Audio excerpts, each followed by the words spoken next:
sulam kapeng yaga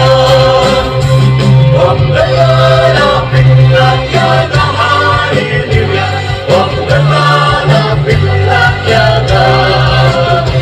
Wanjang ula pun kilong cimen jangga Puji sulam kapeng yaga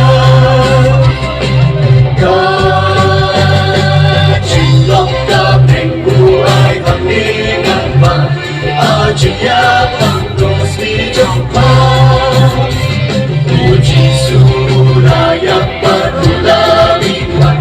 Mana jingin junam yaga Wamdalala pilak yaga haleluya Wamdalala pilak yaga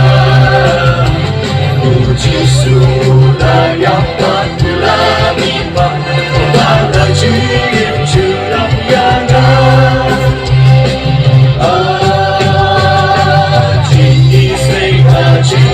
Baba Julia, Kajik Suka Wanda Ongshu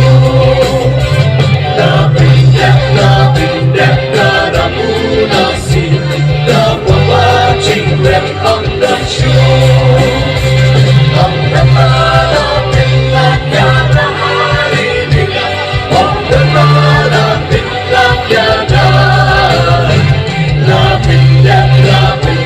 Karamu Nasi Watching left on the shore Aburam rajin mengalai Puji sumen tagay ini Ulam yaga